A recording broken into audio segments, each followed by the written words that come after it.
salut sama gars yi ñu ngi leen nuyu di leen jaajëfal yéen ñu suivre votre chaîne C5 Info di la wax ne bu dee gan nga ci page mën nga abonné nga activer cloche de notification pour mën a jot yeneen vidéo yi nga xamante ni ñu ngi koy dugal mën nga def sa réaction ci commentaire yi bul fàtte le petit pouce bleu parce que c'est vraiment très important pour nous. Truc Sport tey nag ñu ngi ci fas yéene waxtaane avenir u Sadio Mané foofu ca Liverpool wala boog prochaine destination parce que selon plusieurs journaux yu bëri tey yu ci mel ni Sky Sport bu ci mel ni The Times bon ñi ngi yóbbu Sadio Mané foofu nga xamante ni mooy ca Liverpool wala mooy ca Bayern Munich wala boog foofu nga xam ne mooy ca FC Barcelone parce que selon journal boobu di Sky Sport sax mi ngi wax ne Sadio Mané agent ñu gën ko xam ci Salihamidzic donc mi ngi foofu nga xamante ni bi mooy ca Munich pour waxtaane un éventuel contrat de Sadio Mané ak kooku nga xam ne mooy waa Bayern Munich parce que nag ñu xam ko Bayern Munich il était toujours intéressé par kooku nga xam ne mooy Sadio Mané te ñoom tamit ils ont plusieurs raisons de ñu recruter kooku nga xam ne mooy Sadio Mané dinañ ci dellu see génn ci biir waxtaan wi mais aussi Barcelone mi nga xamante ni bii tamit moom tamit équipe am dafa nekk en reconstruction ak aussi kooku nga xam ne mooy Xavi Hernandez yàgg apprécié kooku di Sadio Mané donc ñoom tamit ils sont en course pour signer l'ailier droite boobu nga xamante ni bi moo nekk foofu nga xamante ni bi mooy ca Liverpool dans leur équipe pour la saison prochaine donc nag mu am tamit aspect wu pourquoi pas Sadio Mané des foofu ca Liverpool parce que tamit am na ay vraiment ay avantages pour moom pour mu des foofu ca Liverpool am na aussi ay inconvénients pour moom comme ni ngeen ko xamee ñu tàmbalee ko nag ak Bayern Munich bon Bayern nag à part ñoom le fait que ñoom ñu yàgg a bëgg Sadio Mané parce que même par le biais de leur directeur sportif yàgg nañu seede ci Sadio Mané lu rafet yàgg nañ ko nangul grand joueur am wala le fait que mu nekk un très grand joueur donc à part loolu nag il y a trois raisons am na ñetti raisons yu tax ñoom waa Bayern Munich ñu wax dëgg yàlla intéressé wu ci kooku nga xamante mooy Sadio Mané donc première raison bi ci njëkk mooy que ne seen ailier gauche boobu nga xam ne mooy Serge Gnabry dafa nekk en fin contrat ci 2023 bii nii ñu jëm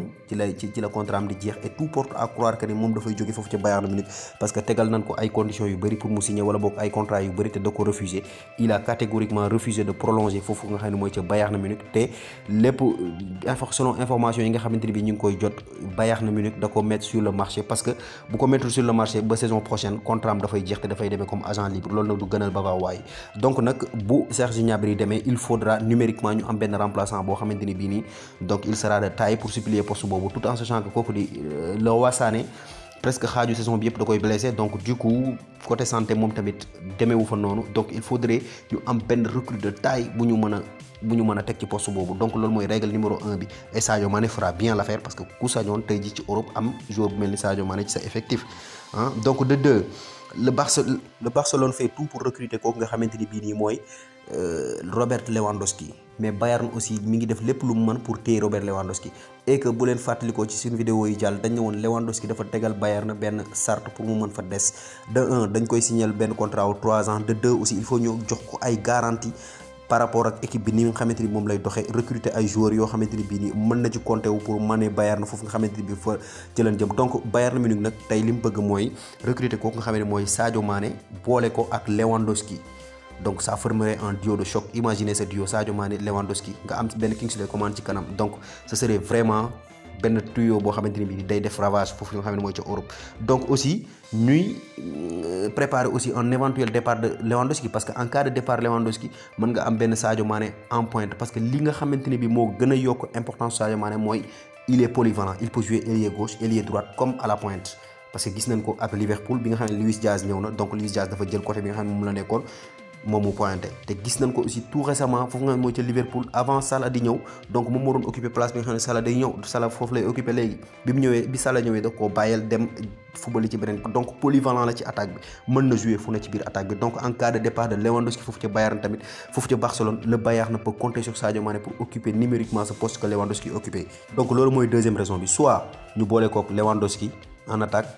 pour garder Lewandowski soit tamit bu Lewandowski demee ñu remplacer ko Lewandowski numériquement sur le terrain troisième raison bi nag mooy que ne bu ngeen xoolee ñaari at yi ñu génn yëpp le Bayern Munich se fait éliminer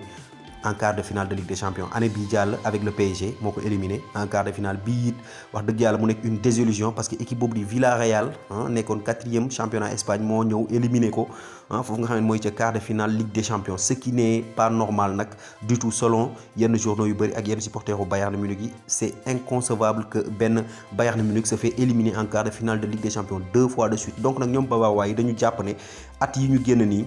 bon recrues yi nga xamante ni bi ñu ngi koy def ñëpp ce sont des recrues yoo xamante ni bi ay jeunes lañ ay xale lañ te aussi ñu ngi ci dépensé xaalis bu bëri ku ci mel ni Lucas Hernandez ku ci mel ni Dayot Upamecano ainsi de suite j'en passe donc ñoom këj nañu recruter benn joueur de calibre mondial benn joueur boo xamante ni bi ni bon je dirais que c'est de classe mondiale quoi def ci xaalis bu bëri depuis le temps Robben ak depuis jamonoy Robben ak Lewandowski ba léegi ay xale la ñuy recruter te loolu gisuñ ci benn avantage parce que at yi yëpp il échoue en Ligue des Champions ñu ngi échoué Ligue des Champions donc ban perte seen mag ñooñu ba léegi donc mooy loolu te seen équipe bi wax dëgg yàlla baax na baax goo xamante ni bi li ci manqué rek mooy benn expertise bi benn joueur d'expérience ñu am ko ci seen biir pour leur mener à la victoire et Sadio Mané peut bel et bien faire l'affaire dans ce cas. donc nag lii mooy ñetti raison yi nga xamante ni bi tax na Bayern Munich wax dëgg yàlla lancé wu ci dossier wu Sadio Mané parce que vraiment ñoom ñi ngi ci biir instant bi ni tey wax dëgg yàlla ils sont bien placés pour recruter kooku nga xam ne mooy Sadio Mané saison prochaine donc comme ni ma leen ko waxee agent mi ngi en discussion ak kooku nga xamante ni mooy directeur sportif bu Paris bu Bayern Munich ak les dirigeants bavarois pour trouver un accord. bon à part le Bayern nag il y a un autre grand club muy le Barcelone qui est en lice pour recruter kooku nga xamante ni bi mooy Sadio Mané et pourquoi moom mu war ko mën a bëgg. le Barcelone a des raisons pour vouloir Sadio Mané am na ay raisons yu dëgër pour loolu nga xamante ni pour conquérir kooku di Sadio Mané dans un club parce que pour de un Barcelone équipe la boo xamante ni bi dafa nekk en reconstruction am ay jeunes yu bëri ay jeunes yu talentueux ay jeunes yoo xamante ni bi macha allah boo ko boolee ak yenn mag yoo xamante ni bi am nañ benn expertise bi rek macha allah day primer foofu nga xam ne mooy ca Espagne bi nga xamante ni bi il y a des années de cela depuis des années mënu fa réaliser dara surtout nag foofu nga xamante ni mooy ca Europe. donc Barça am na ay jeunes yu ci mel ni Gavi am na ay jeunes yu ci mel ni Pedri ay jeunes yu ci mel ni Ansu Fati yoo xamante ni bi ni carrément ils ont de l'avenir mais li manque Barça instant bi ñu toll mooy ci kanam benn genre rock ku ci mel ni Robert Lewandowski ku ci mel ni Sadio Mané pour venir compléter cela et que comme que ñoom ñi ngi en course pour recruter kooku nga xam ne mooy Robert Lewandowski donc en cas d'échec ci piste boobu noonu Sadio Mané peut faire l'affaire parce que comme ni ma leen ko waxee sànq Sadio Mané c'est un polyvalent mën a football ci ñaari excentré yi mën a football pointe donc c'est quelqu'un boo xamante ni bi ak expérience bi mu am il a 30 ans joué compétition yëpp nekk champion d'Afrique donc franchement parler il peut faire le boulot au Barcelone ak li Barcelone soxla instant bii nii buñ ko tegee ci kanam ak jeunes yooyu noonu vous verrez un grand Barcelone l'année prochaine.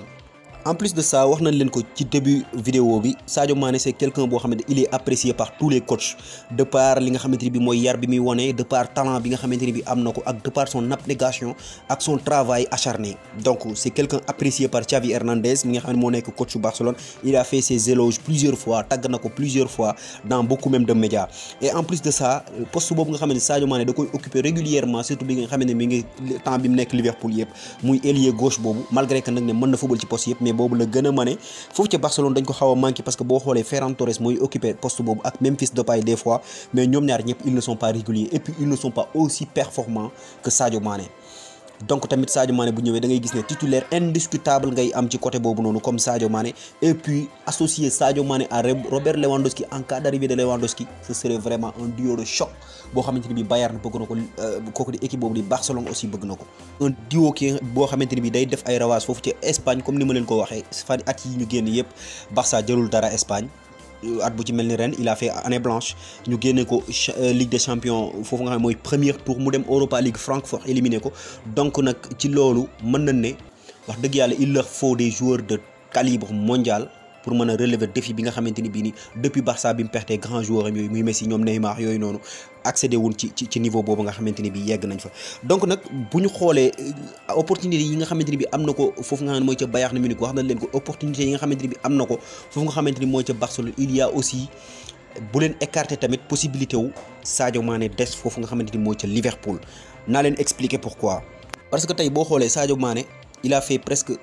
l'intégralité de son carrière wala boog li nga xam ne moo ëpp solo ci carrière am foofu ca Liverpool la ko defee te tamit ren ji dafa dese benn année de contrat mu jëm ba foofu nga xam ne mooy ca 2023 te 2023 ce serait une année très décisive pour Sadio Mané parce que il y a le mondial bi nga xamante ni bi mooy ñëw il y a aussi li nga xamante ni mooy Coupe d'Afrique bu leen ko fàtte foofu nga xam ne mooy ca Côte d'Ivoire 2023 bi nga xamante ni bi c'est pour bientôt mais mondial bi mooy jiitu donc nag Sadio Mané il a tout fait foofu nga xam ne mooy ca Liverpool ba pare te il lui reste un année de contrat ba pare dese benn finalu Ligue des Champions bu muy joué donc est-ce que Sadio Mané bu gagné loolu nga xam ne mooy finalu Ligue des Champions bi eggale benn année boobu de contrat foofu ca Liverpool du gën ci moom pour certaines raisons parce que tey boo xoolee Sénégal dafa soxla kooku nga xam ne mooy Sadio Mané et changer d'équipe ci Star gis nañ ko fi du benn yoon du ñaari yoon mu dem échec fa donc du ma ne mën naa bañ a citer yu bëri mais mën naa ci jël exemple ñaari joueurs par exemple ku ci mel ni Philippe Coutinho nga xam ne mi ngi woon Liverpool di dérouler comme il le faut mu jógee fa dem Barça dans une autre grande équipe lâché complètement kenn xàmmeetu ko. ñu jël kaaw ku mel ni Eden Hazard intenable à Chelsea bi mu nekkee Chelsea kenn mënu ko woon a marqué benn latéral mënu ko téye benn milieu de terrain mënu ko téye mu jógee fa dem dans une autre grande équipe muy le Real Madrid léegi kenn xàmmeetu ko. donc imaginez que ne franchement Sadio Mané jóge Liverpool perte li nga xamante ni mooy contrôle perte li nga xamante ni bi mooy progression bi mu am donc ce serait vraiment catastrophique. donc rester à Liverpool ba contrat am jeex mu mën a yeggale li nga xam ne mooy mondial bi yeggale li nga xamante ni bii nii mooy Coupe d'Afrique bi ba pare doog a jóg est-ce que ça aussi ce ne serait pas une véritable option pour kooku nga xam ne mooy Sadio Mané. donc loolu mooy ñetti option yi nga xamante ni bii mi ngi lié wu ci loolu nga xam ne mooy transfertu Sadio Mané ba foofu ca Bayern Munich wala foofu nga xamante ni mooy ca Barcelone wala boog mu toogaat foofu ca Liverpool. donc mais nag je vais vous donner une détail dama leen di jox benn détail d'abord boo xam ne bu am importance la parce que Sadio Mané fin de contrat. mi ngi en fin de contrat 30 juin lay jeex 2023 foofu nga xam ne mooy ca Liverpool contrat am foofu la bien vrai que nag Liverpool précipité wuñu instant bi pour signer waat contrat bi wala boog pour yokk contrat parce que ñi ngi foofu ak Salah ñi ngi signé ñi ngi xool ni ñuy négocier ak Salah pour yokk Salah moo nekk seen priorité mais Sadio Mané aussi am na possibilité pour wax dëgg yàlla il a son destin en main ni ma ko mën a tuddee parce que selon The Times muy benn journal bu nekk Angleterre Sadio Mané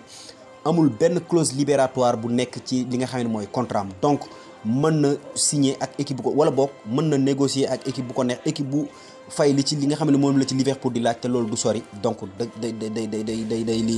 day acquérir service kooku di Sadio Mané donc nag la question que je vous pose yéen ñi nga xam ne yéen ñuy déglu mooy selon vous ñetti options yi ñu ci joxe ban la ci Sadio Mané war a mën a choisir rester à Liverpool signer au Barça ou signer au Bayern Munich donc à vous la question yéen ñi nga xam ne yéen ñuy déglu. li la leen tey seen C5 info di la wax ne bu dee gan nga ci page bi toujours mën nga abonné nga activer cloche de notification pour mën a jot yeneen vidéo yi nga xamante ne bi ñooy ñëw aussi bul fàtte mën nga def sa réaction ci commentaire yi toujours ça aussi parce que bul fàtte aussi le bouton j'aime parce que c'est vraiment très important pour nous merci et à très bientôt.